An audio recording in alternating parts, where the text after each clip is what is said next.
শবে বরাতের রোজা ও নামাজের নিয়ম কি? সবচেয়ে বহুল জিজ্ঞাসিত প্রশ্ন এখনকার। শবে বরাত আসছে, যেটাকে আসলে হাদিসের ভাষ্যে বলা হয়েছে মধ্য শাবানের রাত, শবে বরাত না। এটার হাদিসের ভাষ্যের নাম কি? মধ্য শাবানের রাত। এই মধ্য শাবানের রাত বা মধ্য শাবানের রজনী বলি, এই রাতের নামাজের নিয়ম কি? কয় রাকাত পড়তে হবে, কোন রাকাতে কোন সূরা কতবার পড়তে হবে, এটা বহুল জিজ্ঞাসিত একটা প্রশ্ন। এবং এ ব্যাপারে আমরা অনেকে জানি যে শবে বরাতের নামাজে এত রাকাত পড়তে হবে, সেখানে সূরা কুল হু আল্লাহ ইখলাস এতবার পড়তে হবে, ইত্যাদি ইত্যাদি। লাইলাতুল কদর ছাড়া অন্য যে সমস্ত রাতের ফজিলত আছে, এর মধ্যে 10টা রাতের কথা আল্লাহ তাআলা শপথ করেছেন, ওয়াল ফাজরি ওয়া লায়ালিন আশর। সে 10টা রাত হলো জিলহজের প্রথম দশক। খবর নেই আমাদের দেশে মানুষের যে রাতগুলোর শপথ আল্লাহ কোরআনে করছেন, কত ফজিলতপূর্ণ, কিন্তু জিলহজের প্রথম দশকের রাতের কোনো বিশেষ ফজিলতের কথা আমরা কয়জনে জানি? যাই হোক, মধ্য শাবান রজনীর কথা আমরা বেশি জানি শুধু না, সবচেয়ে বেশি আমরা এ রাতে ইবাদত বন্দেগীর চেষ্টা করি। তো সবচেয়ে বেশি চেষ্টা তো হওয়া উচিত হলো লাইলাতুল কদরে। এর পাশাপাশি যদি কেউ মধ্য শাবানের রাতে আল্লাহ তাআলার ক্ষমা লাভের চেষ্টা করে, সেটা দর্শনীয় না, সেটা জায়েজ। এই রাতের এতটুকু ফজিলত অবশ্যই প্রমাণিত যে আল্লাহ রাব্বুল আলামিন এই রাতে হিংসুক ছাড়া, মুশরিক ছাড়া বাকি মানুষগুলোকে সাধারণ ক্ষমা ঘোষণা করেন।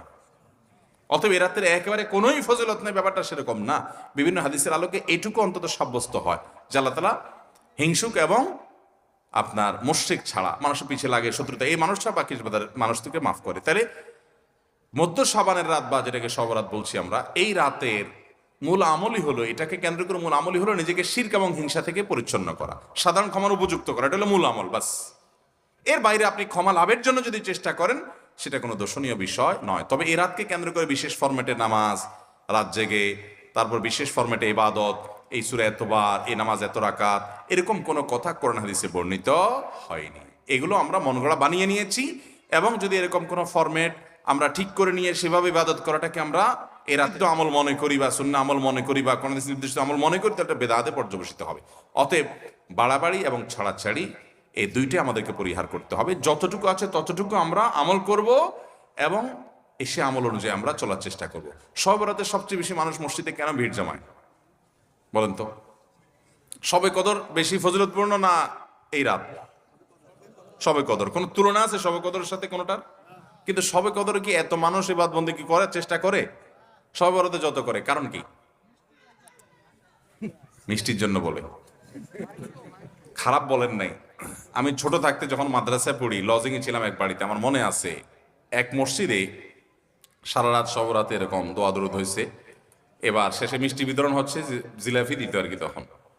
তো জিলাপি দেওয়া হচ্ছে, তো এক আল্লাহর বান্দা তার যে জিলাপি দিচ্ছে সবাই দুটো দুটো করে দিচ্ছে, ভুলে তার একটা পড়ছে আর কি। পরে সেই জিলাপিটি নিয়ে এসে বাইরে ওই মুয়াজ্জিন বেচারার 14 গোষ্ঠী গালিগালাজ করতে করতে বলতেছে যে সারা রাত বেটা সবচেয়ে বেশি কানলাম আমি, আর দিছে আমার একটা। আল্লাহর কাছে এই নসিব চাই এই একটা জিলাপি নিয়ে পাইলাম।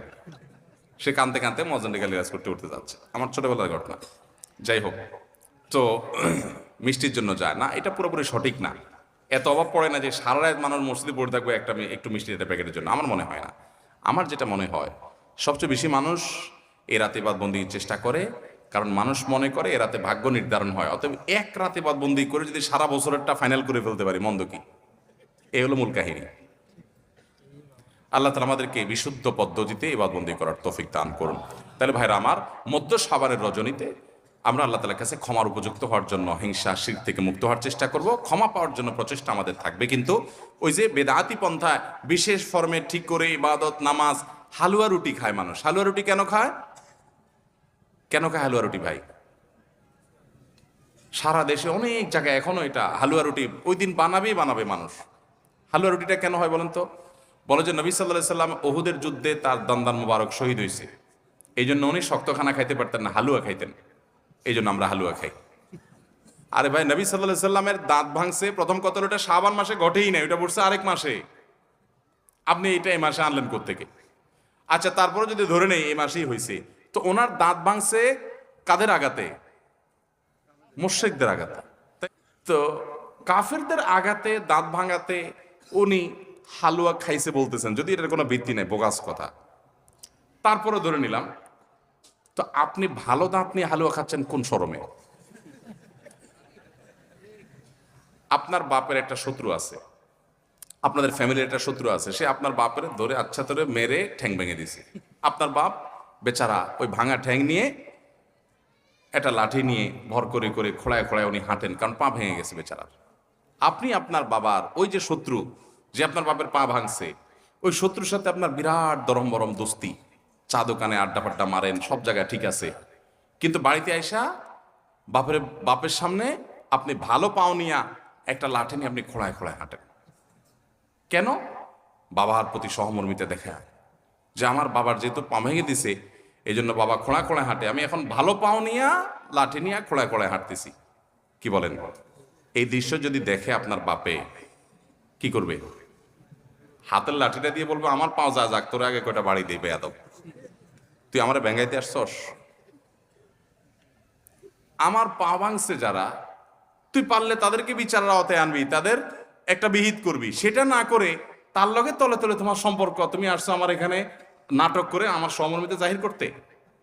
নবী সাল্লাল্লাহু আলাইহি সাল্লামকে যারা দাঁত ভাঙছে তাদের সাথে তো দোস্তির কোনো কমতি নেই, ওয়ালা বারা বলতে কিচ্ছুই নেই। কিন্তু আপনি হালুয়া খায়া ভালো দাঁত নিয়া আপনি নবী সাল্লাল্লাহু আলাইহি সাল্লামের প্রতি সহমর্মিতা প্রদর্শন করছেন। এর চেয়ে হাস্য করার কি হতে পারে? আল্লাহ আমাদেরকে সঠিকভাবে দিন পালন করার তৌফিক দান করুন। সবরাতে আসলে ওই যে আগে এক সময় আমরা দেখতাম পটকা ফুটতো, বাজি ফুটাইতো, যাক আলহামদুলিল্লাহ এগুলো পুলিশ প্রশাসনের নির্দেশনার কারণে থামছে। এরপরে ওই যে আতশবাজি করা, রাতে গোসল করা, অনেক তামাশা আমাদের সমাজে আছে সবরাতকে কেন্দ্র করে, শত শত বেদাতের আয়োজন এ রাতকে কেন্দ্র করে আছে।